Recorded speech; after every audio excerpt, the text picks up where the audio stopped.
this is the instrument cluster out of a 1998 LX470, and I'm trying to replace the parking light and the drive light. I've never disassembled one of these before, but I'm just gonna go out on a limb here and say start by unscrewing these covers.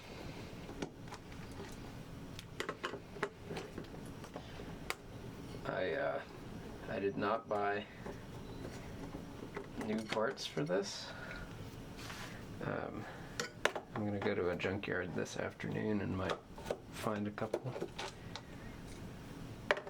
but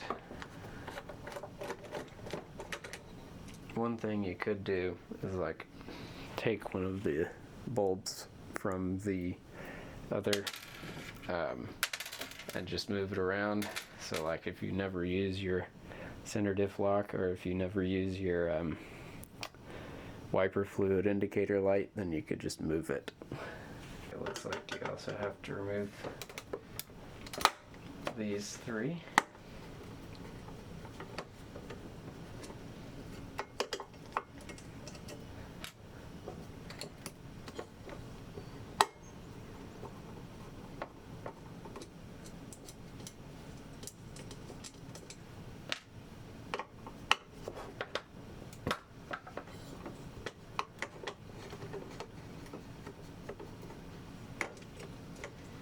The headlight indicator is also not working on this cluster.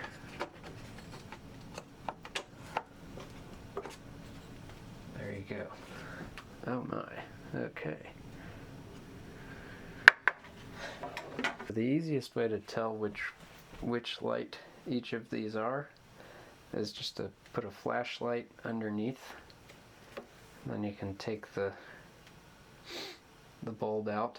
So did confirm this is the headlight indicator, and the filament is completely gone, so I need to replace that one. This here is the center diff lock light, and I know that that one is still working because I tested it the other day. And this one is the wiper fluid indicator light. So reinstall that. I don't even know if it works or not because I've never used it, you know.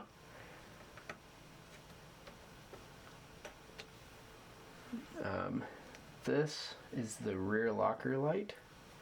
This one here, I might mark that with a Sharpie. And this, what is that? That's just a blank. Basically, I'm just gonna start removing some screws. I'm putting all these on the other side so I don't get them confused.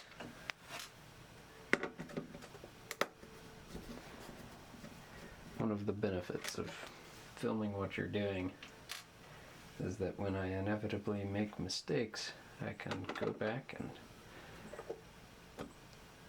check it out. Figure out what went wrong.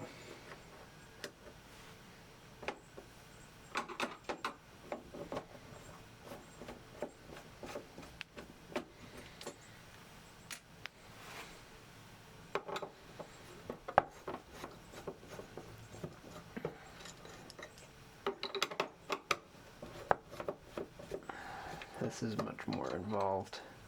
On the 98 to 02 landcruiser, you do not have to do all this work. It is just a matter of taking the cluster out, and you can actually see the Prindle lights up and down.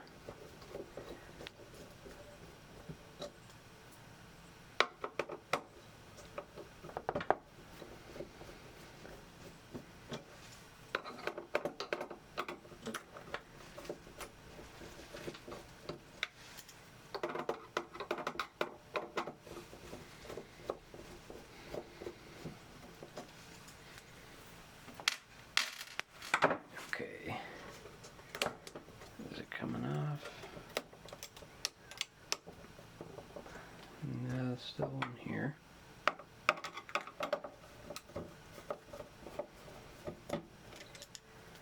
And one here.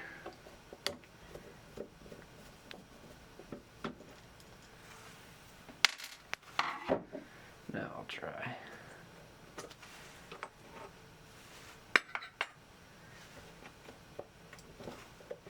Let's see.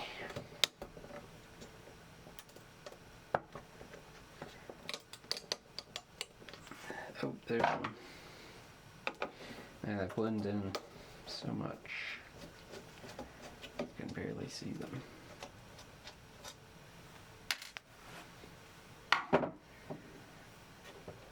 Try this side.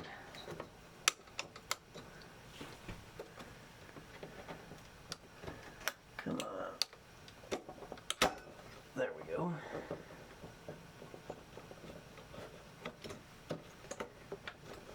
Okay, so you do have to take this one out in the center.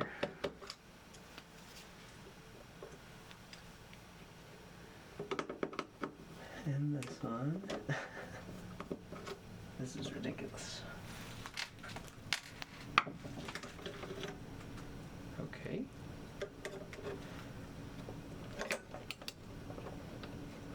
Now,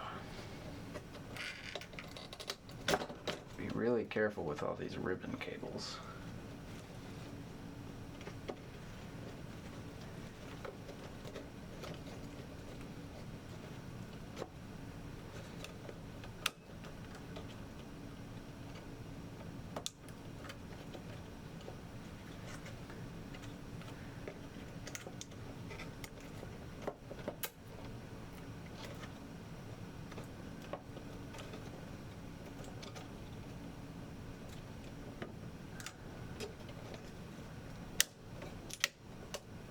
Okay, here's one.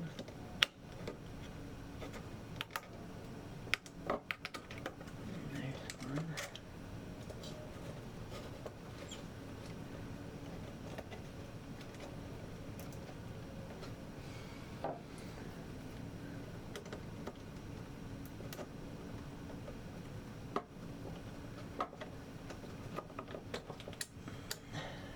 Okay, there are two that are almost identical right here. I'm gonna mark those. Alright, right here. There are two of almost identical cables, so I marked one with a bunch of black ink.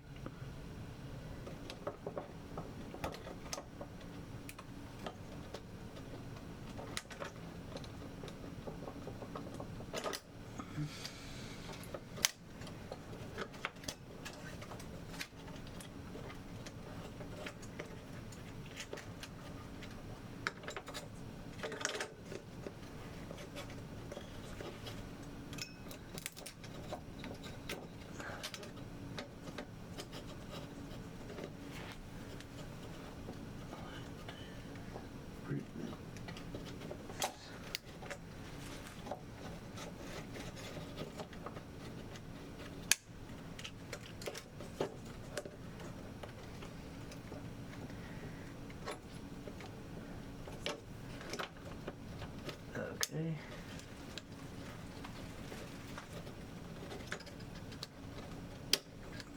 More ribbon cables.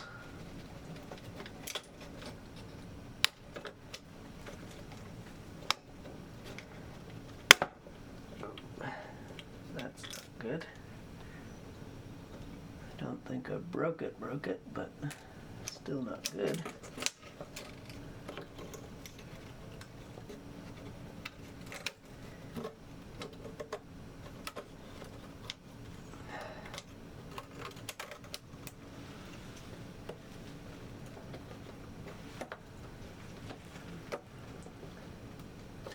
Okay. Aha! And there we go. So that is that's how you access the backside of the cluster to be able to get to the light there. The same.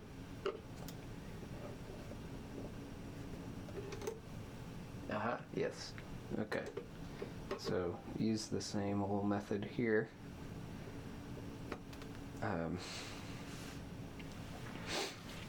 These are a different kind of bulb than the larger ones, so that's interesting. But I'm just using a flathead. This is the drive light. Sure enough, it's out. The park light, that's reversed. Yeah, that's right. Prindle. This is the park light. It is also out. So take both of those. This is kind of cool. You can actually see what all the others are. So if ever you were curious, there you go. Check this out.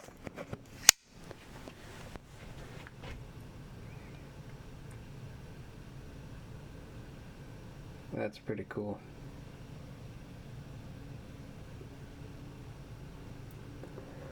Let's see. There's the drive, there's the park light. So, that's how you access all of that. Be really careful with the ribbon cables, because obviously if one of those breaks, then it's bad news.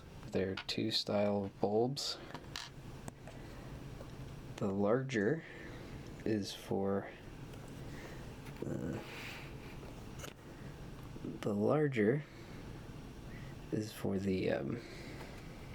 this style, and the smaller bulb, this one here, is for the drive and gear indicator lights. All the ribbon cable connectors work the same.